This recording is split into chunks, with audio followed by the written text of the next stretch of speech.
région Auvergne-Rhône-Alpes vous présente Voyons voir.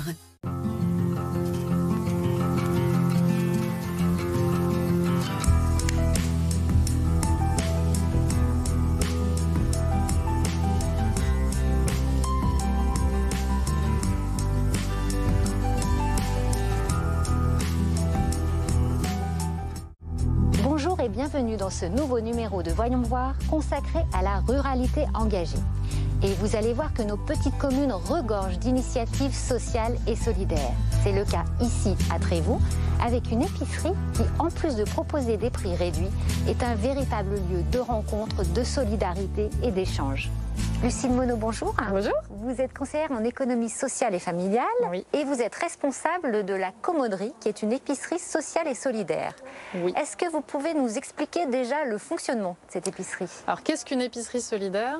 C'est un lieu c'est un outil à destination des partenaires sociaux qui vise à aider des personnes en précarité pour financer un projet de vie. L'objectif, c'est quoi? C'est de leur proposer un magasin où ils vont faire des achats à très bas coût et du coup, ils vont diminuer leur poste de dépenses budgétaires courses, augmenter leur épargne, mettre des sous de côté tous les mois pour pouvoir financer ce projet.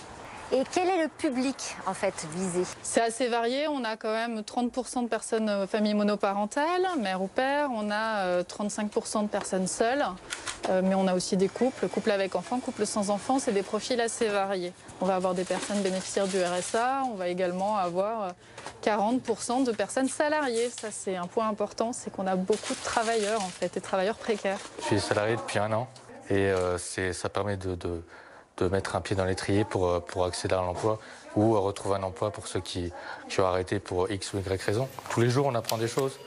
C'est vraiment au niveau organisation, méthode de travail, le travail en équipe, parce que c'est quelque chose qui est important, le contact avec les clients, essayer d'avoir plus confiance en soi aussi. Donc quand ils viennent acheter dans votre épicerie, toutes ces personnes-là, il y a un espèce de cercle vertueux en fait. Tout à fait, c'est comme ça que j'aime bien le présenter, effectivement. Pour moi, le cercle vertueux de notre structure, c'est quoi? C'est qu'on est déjà un chantier d'insertion. Donc notre structure, elle est là en premier lieu pour soutenir l'activité économique de personnes qui sont éloignées de l'emploi, nos salariés. En fait, on a des salariés à qui on propose un travail et c'est en les mettant en activité qu'on leur permet du coup de faire tomber tous les freins qui freinent l'accès à l'emploi. Le deuxième point, c'est que du coup, on est une épicerie sociale. Donc on a fonction d'être un outil pour les travailleurs sociaux et de soutenir les personnes en précarité à financer un projet de vie. Ça, c'est le deuxième point. Le troisième point, c'est qu'on est itinérant. Donc on se déplace sur le territoire et on vient répondre à un problème de territoire lié à cette ruralité. C'est qu'on a plein de petits villages dispersés sur le territoire. Et donc nous, on va au-devant des personnes. Où est-ce que vous récupérez les denrées? Comment ça se passe concrètement? Alors concrètement, l'épicerie, elle va s'approvisionner auprès de grandes et moyennes surfaces, les GMS. Donc on a conventionné avec ses partenaires pour pouvoir aller chercher chaque jour les denrées qui sont vouées à partir à la poubelle. C'est des denrées qui vont se périmer le jour même ou le lendemain ou le surlendemain, donc elles sont encore bonnes à la consommation. Donc, premier fournisseur, c'est la banque alimentaire.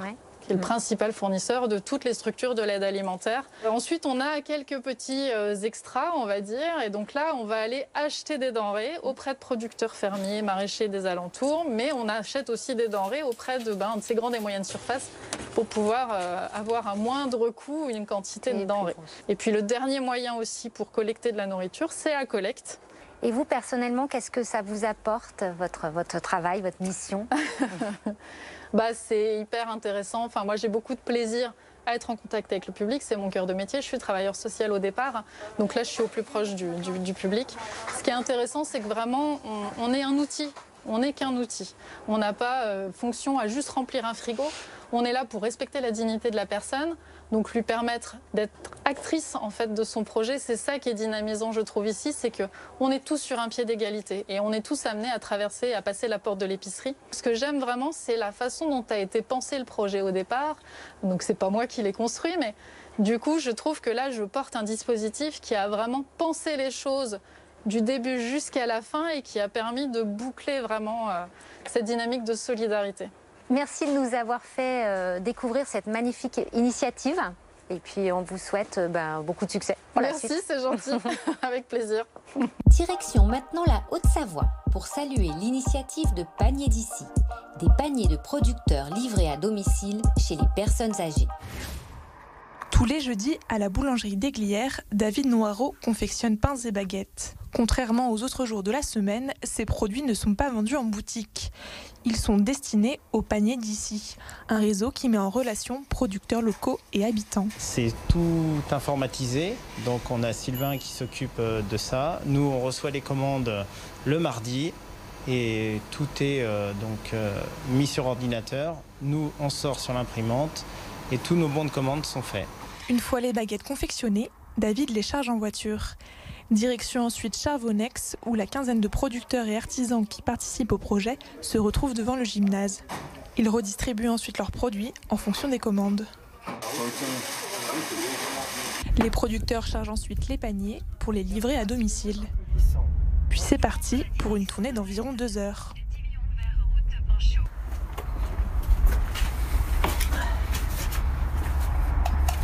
Habitant à Charbonnex, ce père de famille a tout de suite été séduit par le concept. On a des produits de qualité relativement moins chers qu'ailleurs et directement du producteur, et c'est ça qui nous intéresse. Surtout la qualité et la fraîcheur, voilà. C'est surtout pour ça qu'on commande chez eux. Et livraison à domicile, bien sûr. Donc le côté pratique aussi. Et pendant que David termine sa tournée, Michael Richard poursuit la sienne. Cet éleveur de volailles et de moutons est à l'initiative du projet. Il est persuadé que ce nouveau réseau de producteurs peut rétablir la confiance avec les consommateurs. La personne, je peux la voir, je peux lui expliquer, oui, mais moi les poulets ils sortent tous les jours. En hiver, ils luttent contre le froid, en été ils luttent contre le chaud, donc je peux donner une explication. On n'uniformise pas le produit, on explique pourquoi il est comme ça. En fait, les gens ils se sont mis à la place des producteurs et les producteurs se sont mis à la place des consommateurs. Et en fait, on a créé un lien, il y a de l'humain dans tout ça. Et si l'on peut tirer un peu de positif du confinement, il aura permis aux Paniers d'ici de multiplier par 10 les commandes lors du premier confinement et par 2 lors du second.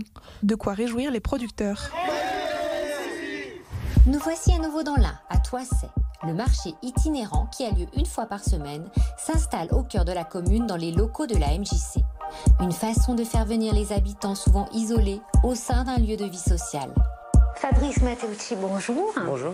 Donc nous sommes à l'Embarcadère, donc MJC, Centre social de Toisset, et vous accueillez une fois par semaine une épicerie solidaire, un marché solidaire. Il y avait un besoin, une demande? Oui, ça répond à un besoin et une demande. C'est historique, ça fait déjà presque 6-7 ans même que c'est en place. Et ça répond à un besoin de la population, qui était une population avec des besoins spécifiques et un niveau de pauvreté relativement important. Et qui peut venir en fait se servir ici? Alors en fait, le centre social est ouvert à tout le monde, adhérents ou non adhérents. Et dans le cadre de l'épicerie, c'est des clients, donc ça passe par une commission. Mais sinon, le centre social est ouvert à tout le monde. Voilà. Est-ce que vous pensez que le fait d'être dans une zone rurale, il y a des besoins spécifiques qu'il n'y aurait pas ailleurs? Alors il y a des besoins qui sont des besoins qu'on retrouve aussi dans les grandes villes. Parce qu'on a tendance à croire que dans la ruralité, il n'y a pas les mêmes besoins, pourtant il y a les mêmes besoins.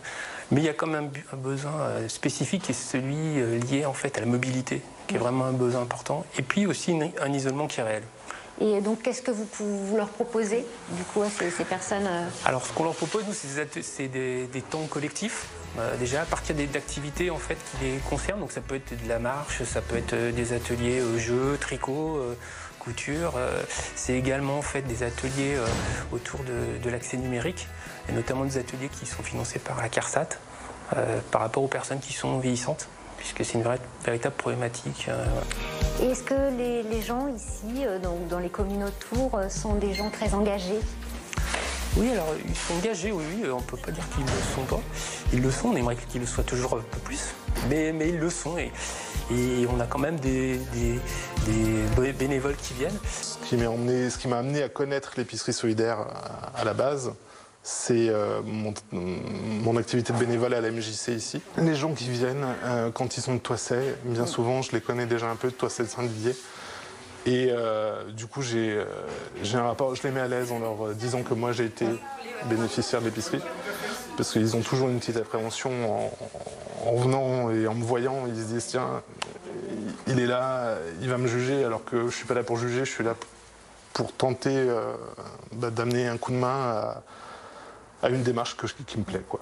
Le fait de faire venir des gens dans ce marché, par exemple, est-ce que c'est un moyen aussi de leur faire découvrir vos autres activités? Ah oui, tout à fait. L'objectif, en fait, quand on a élaboré le projet avec l'épicerie, quand ils nous ont sollicité pour venir, c'était vraiment de créer une passerelle entre l'épicerie et les activités du centre social pour que les personnes puissent participer, trouver des actions collectives, des temps individuels, enfin un espace pour eux, dans lequel en fait ils seraient amenés à participer, puisqu'on est très ancré sur une philosophie qui s'appelle le pouvoir d'agir, et qui est de redonner finalement la capacité à chacun de s'emparer de son destin, de la possibilité de faire. Et est-ce qu'il y a des projets que vous cherchez à développer là Développer notre action jeunesse sur la communauté de communes, la rendre plus forte.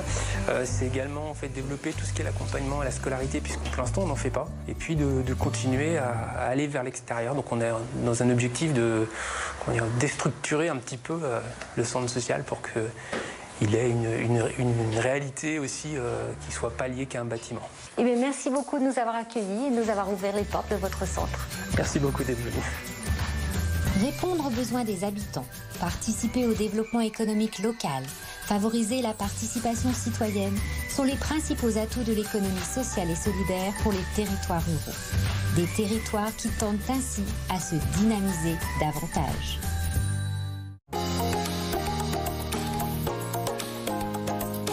La région Auvergne-Rhône-Alpes vous a présenté Voyons voir.